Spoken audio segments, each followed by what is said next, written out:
Dan Ullman, Mike Beer, race number 10 at the Spa on Run Happy Travers Saturday is the Grade 1 Sword Dancer. A mile and a half on the inner turf, kicking off a 50-cent pick 4. Get down with a DRF Bets account. Easy sign up. drf.com/bet. Sign up, get $100 in deposit match. Start playing with DRF Bets. Let's meet the field for the Sword Dancer. 3 turns on the inner turf at the old Spa. Again, it's a mile and a half race. Chad Brown this time around does have the favorite, and that's the extremely talented yet fragile number 7, Annals of Time, winner of the Hollywood Derby as a 3-year-old in 2016. Just think about this. He's only run 3 times since then. But he ran big last time out in his prep, going a mile and 3/16. What do you think about him stretching all the way out to 12? You know, I don't know. I don't know if this distance is really going to work for him. I think it's a very big question, this race. You don't question this horse's natural talent because he has loads of it. Every time he stepped on the track, basically, he's shown it. He's really, really talented. I almost feel like they've decided to run him here because he's just doing really well right now, and he is not a horse that you can sort of point for races down the line for. You have to run him when he's good. He is good right now. He looked unbelievable winning that allowance race here earlier in the meet, and I just feel like they're taking a shot now because they've got him the right way. And number 8, Channel Makers, just one of those hard-hitting horses that is very underrated. He's banked almost $2 million. He's won a couple of Grade 1 races, one of them at a mile and a half. Last time out on the Bowling Green, I thought it was kind of an interesting trip where Joel Rosario probably could have made the lead if he wanted to. This horse was pulling. He opted to let Channel Cat make the front. He was sitting in a good spot in the pocket, and when he got looped on the backstretch, it appeared Channel Maker wanted to go again, and he pulled Rosario 3 wide into the race. I just didn't like the way he finished it up. It just didn't seem like typical Channel Maker. This time around, though, there are some rabbits. Maybe he can sit 3rd and 4th and get the jump on the closers. Yeah, I think all those things are true. I mean, I feel like just in watching the Bowling Green, that's not the way they drew it up. I don't think that's the trip they wanted for him. Once Channel Cat took the lead, I think Rosario was happy to track.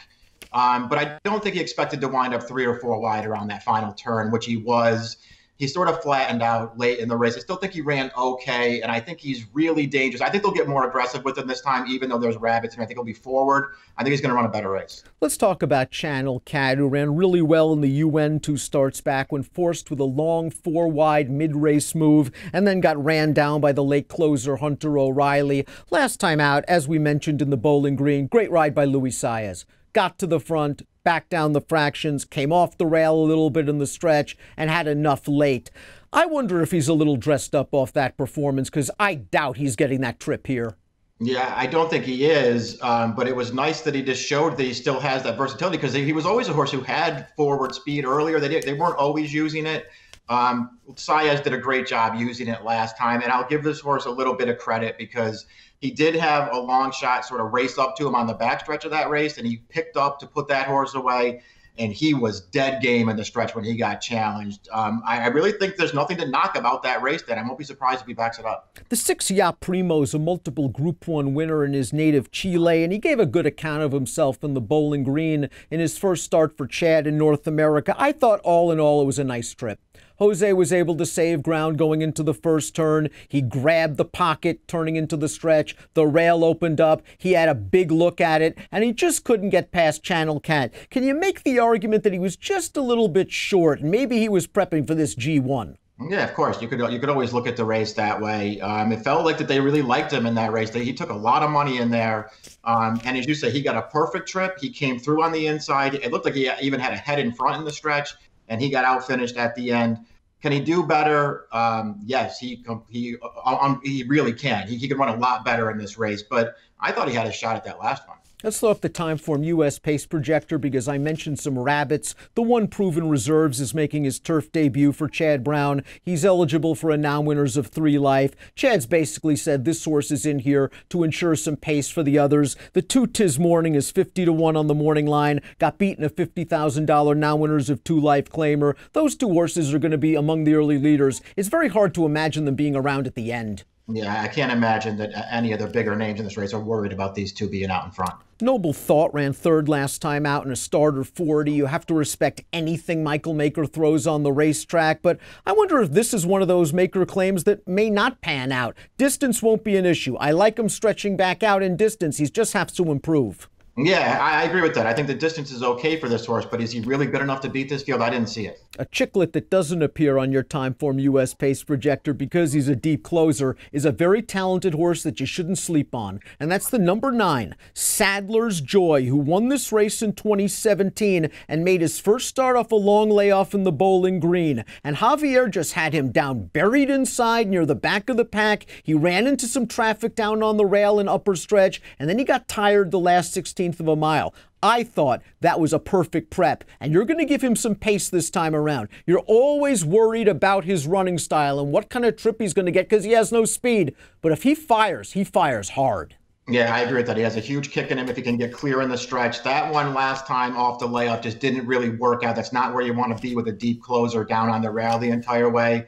But he was punching on at the end. I think he's going to take a step forward. I think he's super dangerous. Let's take a look at our top selections for the Grade 1 Sword Dancer. Mike, you've just been impressed with the natural ability of Annals of Time. It's his third start in a row, which is saying something. It says he's feeling good and fine. And you just trust Chad in these situations. We've seen what he's done bringing horses like Bricks and Mortar back and getting them good. Maybe Annals of Time can get the 1.5 miles.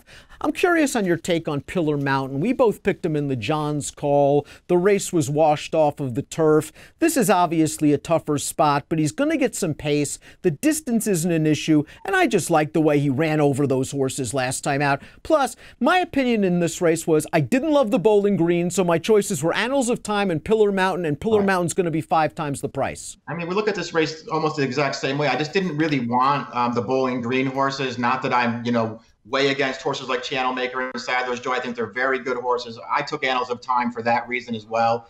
Pillar Mountain, I guess, the idea that Pletcher didn't really want to run him here. He wanted to run him in the easier spot just makes me feel like, what are they going to do? They might as well run him in this race. He's here. He's all upside, though, and I agree with you. He's going to improve again, I think. He wants the distance. He ran really well last time. This is just a really tough spot. It's a really tough spot. He's double digits. He's got to stay that way for me to play him. 5, 4, 6, 7 for me. You like 7 Annals of Time. Give me numbers. I went 7, 9, 8. Kicking off a pick 4, a 50-cent variety at the Spa on Run Happy Travers Saturday. The Grade 1 Sword Dancer. Bet it with the DRF Bets account. Bet it with the $100 deposit match. Learn more at drf.com/bet. Approximate post time for the Sword Dancer, 4:49 Eastern. Good luck.